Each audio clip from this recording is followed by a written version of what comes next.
しめた心のコスモ熱く燃やせ奇跡を起こせ。 Alors, je tenais absolument à vous faire la promotion de ce titre sorti ce 22 février 2024, une licence qui est la bienvenue dans le catalogue Meian, car pour tous ceux qui, comme moi, sont friands de certaines de leurs séries, vous avez remarqué que la plupart d'entre elles sont aujourd'hui finies. Je parle bien évidemment de Shiguri, fini en 10 tomes, de Gannibal, fini en 13 tomes, puis de Karakuri Circus, fini en 26 tomes, de la première saison de Baki the Grappler, fini en 24 tomes, et enfin Escala Yokohama, qui vient de se finir en ce mois de février à son 14e tome. J'avais vraiment de quoi me morfondre, surtout si on se base sur la cible éditoriale qui est la mienne. Heureusement que Kengan Omega, la suite de Kengan Ashura, est sortie chez eux. Sans parler du fait que cette seconde série donne du crédit à la première. Heureusement que la seconde saison de Baki ne devrait pas tarder, parce que clairement, on ne peut pas en rester là. Et heureusement que Grand Blue est là pour nous faire rire dans ce monde de brutes. Puis, il y a eu cette lueur d'espoir lorsque j'ai reçu la fiche presse de Meian concernant ce titre Stand By Me Kakuemon. D'ailleurs, comme je vous l'ai dit précédemment, c'est peut-être la première fois qu'une fiche presse me vend du rêve comme ça, sans avoir lu une seule page du titre. Après, la fiche presse était complète, elle parlait en détail du titre, mais aussi de son mangaka, Shuo Sato, qui est déjà connu chez nous pour certains de ses titres déjà édités en France. Je pense à sa licence Seto Hello Blackjack, d'abord édité chez Glénat, qui sera réédité quelques années plus tard chez Naban, sous le nom de Give My Regards Blackjack. Et tous ceux qui ont eu l'occasion de lire ce titre connaissent la force du dessin de son auteur, mais aussi de son parti pris pour dénoncer les dysfonctionnements de notre société moderne, et en particulier ceux qui touchent à l'hôpital public. Certes, le récit se déroule au Japon, mais ayant travaillé de nombreuses années dans les hôpitaux de Paris, croyez-moi que c'est toujours 100% d'actualité. Par contre, je n'avais jamais fait le lien avec ces autres titres, dont L'île des Téméraires, toujours édité chez Kana. Je dois bien disposer au moins du tome 1 dans ma palle numérique, mais je n'ai encore jamais pris le temps de le lire. Alors, je ne vous cache pas que de savoir que c'est du même auteur, ça me donne nettement plus envie de m'y mettre. Enfin, c'est surtout l'auteur d'un manga que je croisais souvent à une époque, qui était édité chez Kabuto, du nom de Omisaru, l'ange des mers. Alors pour rappel, cette maison d'édition n'existe plus aujourd'hui, ce qui est triste en soi, car je trouve qu'elle avait une superbe ligne éditoriale, un superbe catalogue. C'est à eux que l'on devait les rééditions en intégrale, ce qui n'avait jamais été fait jusque-là par Glénat, des titres de Ryuichi Kegami, dont Crying Freeman et Sanctuary. Par contre, ils ont hélas jamais pu aller au bout de l'excellent Hit du même auteur. C'est aussi eux qui avaient sorti Daigo le soldat de feu de Masahito Soda, donc l'auteur de Capeta et Subaru, mais qui subira le même destin que Hit en s'arrêtant en cours de route. Ces quelques titres n'ont hélas pas trouvé leur public à cette époque, mais vous pouvez me croire qu'il y avait du sens dans cette ligne éditoriale, et que si ça ne tenait qu'à moi, Umisaru, Daigo et Hit mériteraient eux aussi une réédition au même titre que Sanctuary et Crying Freeman. Surtout qu'à la lecture de Stand By Me Kakuemon, j'ai l'impression que ça tire à balles réelles autour de ce titre qu'est Omisaru. Bon, faut que je vous mette dans le contexte. Avec au moins un résumé de la série provenant de cette fameuse fiche presse que j'ai un peu retouchée au passage. Cela fait maintenant 4 ans que Kakuo est monté à la capitale, guidé par son rêve de devenir mangaka. Mais la réalité est loin d'être aussi douce. Jour après jour, il s'embourbe dans son rôle d'assistant. Il n'a que peu de temps pour dessiner ses propres histoires. Et c'est sans compter sur le vieillard qui squatte chez lui. Ce dernier prétend être son moi du futur et semble déterminé à le détourner de la voie du manga, jusqu'à ce qu'il gagne un prix lors d'un concours des nouveaux auteurs. Et cette petite victoire signe alors le début de sa carrière. Voilà, jusque-là, tout va bien, vous vous dites « Ah, encore un Bakuman du Wish », que c'est encore un énième récit sur le monde des apprentis mangaka. Alors peut-être que vous saturez, mais moi j'adore ça.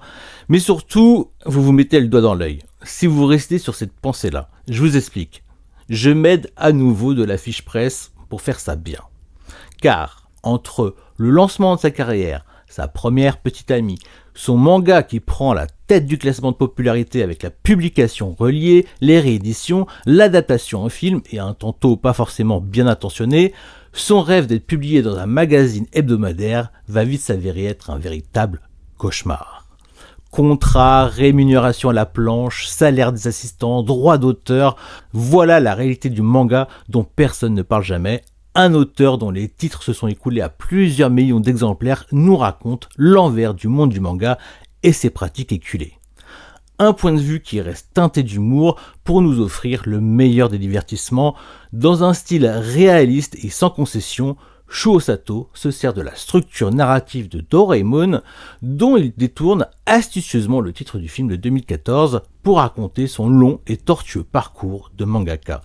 À l'instar de la série, Kakuo se retrouve malgré lui obligé de cohabiter avec un être venu du futur qui, tout comme le célèbre chat robot bleu, possède toutes les solutions aux problèmes que le jeune mangaka en devenir pourrait rencontrer. Il n'est ici bien entendu pas question de gadgets fantasques, mais d'un savoir que son moi du passé ne semble pas prêt à accepter, trop obsédé par l'idée d'accomplir son rêve, coûte que coûte. Avant ce titre, Shuo Sato a d'abord travaillé en 2011 sur un projet intitulé Bokuman, ce qui signifie en japonais mon manga, en collaboration avec Tokihiko Ishiki et qui a vu le jour en réaction à la publication de Bakuman de Takeshi Obata et Tsugumi Oba. Les deux mangaka reprochaient à la licence Bakuman de romancer et d'embellir le milieu impitoyable du manga et de donner une image faussement positive des conditions de travail des auteurs de manga au Japon. Bokuman aura finalement avorté au bout de seulement 3 chapitres, mais sa volonté, celle de montrer le vrai monde du manga, anime manifestement chaque page de Stand By Me Kakuemon. Shuo Sato y exploite son parcours pour nous montrer la face sombre du manga qu'on a trop souvent tendance à idéaliser. Il n'hésite pas à jeter un regard acerbe sur les maisons d'édition et leur fonctionnement, mais également sur celui qu'il était et sur sa naïveté de jeune auteur. Comme le précise assez rapidement le titre Stand By Me Kakuemon, est une fiction, dans une certaine mesure. Il y a des éléments clairement inventés, tels que le vieux Kakuo, qui viennent régulièrement troubler la frontière avec la réalité, mais comme je vous le disais au préalable, il suffit de se pencher un instant sur la bibliographie de l'auteur pour remarquer le parallèle entre le premier succès de la carrière de Shuo Sato, Omisaru, l'ange des mers, et Uozaru, l'œuvre à laquelle débute la carrière de Kakuo, tous deux ayant pour co-auteur un certain Komori. Il faut que je vous laisse découvrir ça. Ce double jeu offre à Stand By Me Kakuemon une seconde lecture bien plus personnelle, appuyée par des postfaces à travers lesquelles l'auteur revient en détail sur le début de son parcours, ce qui rend la lecture d'autant plus passionnante. Où commence la fiction et où se termine-t-elle quand on y réfléchit? Et ce Kakuo du futur, est-il vraiment si fictif que ça d'ailleurs? Ne pourrait-on pas y voir un Shuo Sato de 2023 désireux de protéger ses semblables qui, à travers son entreprise Denshobato, propose aux jeunes auteurs d'entrer gratuitement en contact avec un notaire afin d'obtenir des conseils sur la rédaction et les conditions d'un contrat d'édition? En fin de compte, Stand By Me Kakuemon se présente à la fois comme un récit introspectif et une mise en garde adressée à quiconque voudrait devenir mangaka. Soyez prêts car votre chemin sera semé d'embûches. Je ne peux que vous conseiller de sauter dessus car c'est un titre qui se démarque bien de la masse actuelle qui inonde le marché. Le sujet est pertinent et super bien traité. Les dessins sont aux petits oignons. Puis si j'ai eu l'occasion de lire ce titre en avant-première, ça reste en format PDF. Mais je suis obligé de vous parler de ce que propose son édition française. Ce tome 1 compte 48 pages en couleur sur 176. L'édition paraîtra dans un format A5 pour mieux profiter de la beauté des dessins et des pages couleurs. La jaquette est texturée, il y a un vernis avec relief sur le logo. Un ex-libriste, un poster et un marque-page seront offerts pour l'achat du premier tome. Entre nous, je pense que vous avez plus de chances de les avoir si vous passez par le site Anime Store. Alors que si vous passez par la Fnac par exemple, en espérant que votre libraire puisse vous en faire profiter, bien sûr. Il y aura aussi un poster différent offert pour chaque volume suivant, et tout ça au prix de 9,95 €. Oui, vous ne rêvez pas, 9,95 €. Je ne sais pas si vous vous rendez compte. Il me semblait que Meian devait eux aussi rehausser leur griffe tarifaire. L'augmentation, c'est pas sur ce titre, et tant mieux pour nous. Clairement, Meian éteint la concurrence lorsqu'il est question du rapport qualité-prix. Quoique, il me semble que le dernier Kazuro Fujita, sous-bouté, édité chez Mangetsu, sera au prix de 9,90 € ou un truc comme ça. C'est exceptionnel.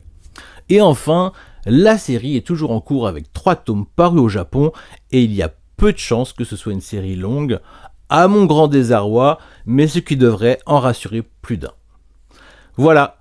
J'espère avoir été efficace dans mon rôle de VRP, mais à l'image de tous les autres titres qui ont pris fin et que je vous ai cités en début de vidéo, c'est un plaisir de faire la promotion de titres aussi remarquables. Sur ce, je vous dis à bientôt. Ciao!